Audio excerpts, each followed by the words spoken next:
Simon and the Collective, what follows is a tale of deceit, danger, and degenerate behaviour. Going back some 36 years. It's been on my conscience since, not much, and I appeal to your better nature to enable me to close the door on my disgrace. It's the summer of 1979. My twin sister and I had just finished our first year of A-levels, and so we're at a delightful loose end, lounging about, practicing our makeup skills, visiting places of local culture. Pubs, discotheques, that kind of thing. Remember discotheques, Bobby? I do, actually, yeah. There you go.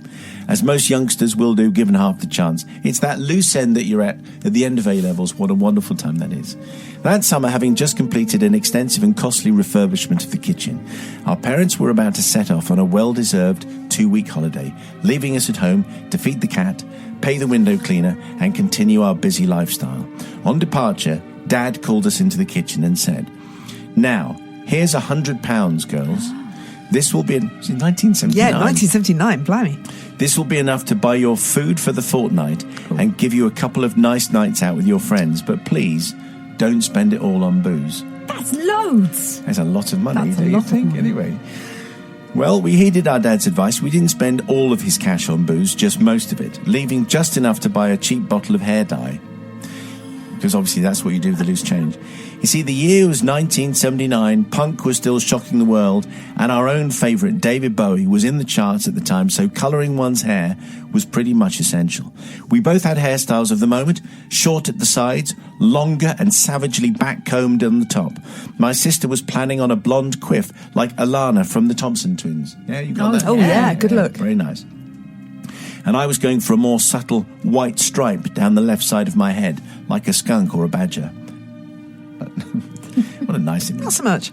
Now, neither of us had dyed our hair before, but how hard could it be, we thought. We bundled into our kitchen, plastic gloves on, tail combs at the ready. Skimming through the instructions on the box before we got started, I spotted a warning with words to the effect that once opened and mixed, the bleach should be used immediately. But there was no explanation as to why. I opened it, poured some out and had a sniff. Nothing awful happened, so I put the lid back on and then sent my sister upstairs to fetch towels as we planned to do our restyle in the kitchen where there would be more room. My sister was faffing around upstairs with the towels, so after rereading the instructions on the bleach and briefly noting once again the mysterious instruction to use the product immediately after opening the bottle, I decided that I would quickly do my hair on my own before she came back, just to be sure that there would be at least enough for me to have my stripe as planned, and she'd have to eke out what was left for her quiff. So I opened the bottle. Simon, if you now take a moment to purse your lips and fill your cheeks until they are taut with air, and then expel the air violently while saying the word poom in a soft but aggressively determined manner. Poom. Was that aggressive enough? No. Poom. You will achieve a noise similar to that of the contents of a bottle of hair bleach exploding in a suburban kitchen. I now had plenty of it in my hair, but miraculously none in my eyes, which have made it very unpleasant and not the stuff of a light-hearted Radio 2 confession.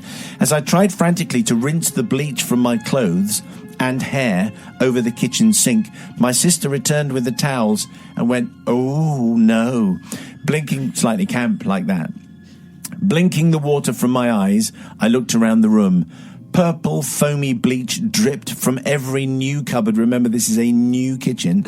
Every new cupboard, the newly artexed ceiling, the new light fitting, the new Venetian blinds.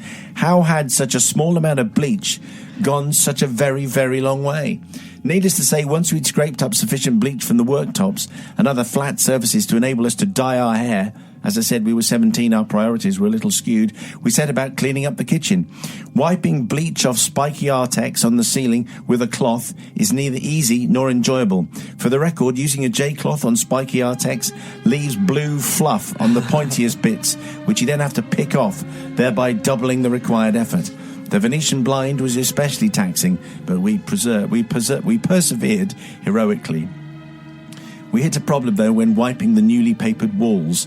Mum had chosen a jazzy geometric pattern wallpaper in brown, beige and orange. Nice. Well, it was the 70s.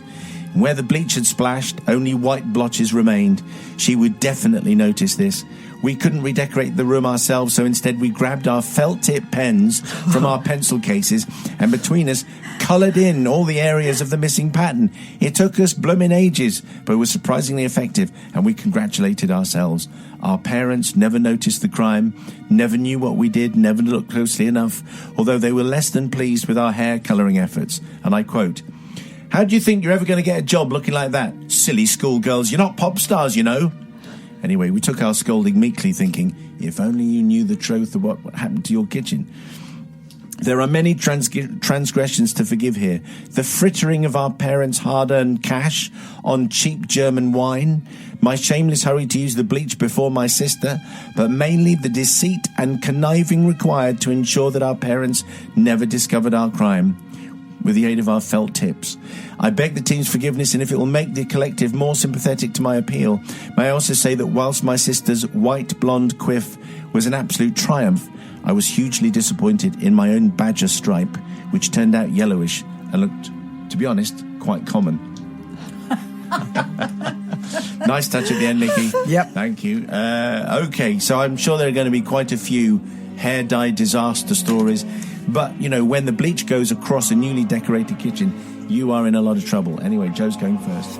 Okay, so as a parent, if this kind of thing ever happened to me, I would actually, I think, want my kids to colour in the bits, and I would never want to know about it, because otherwise I would absolutely explode.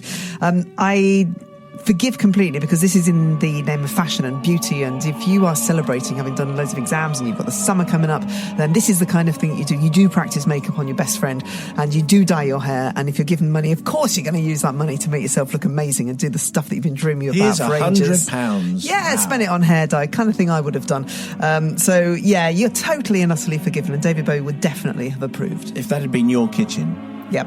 No, like I said, I would have exploded. I would have killed the kids, but there you go. Right. So as long as you... Okay. So it's fine as long as it's not your kitchen. Yeah, exactly.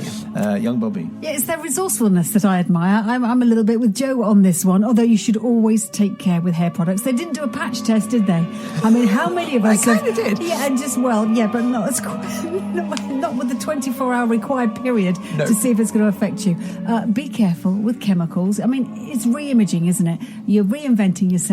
School is over, and here you go. But so that's I'm the point all on the for label it. when it says, you know, once you've taken the top off, don't put it back on again, because clearly there were gaseous products building up. You see, that's what happens.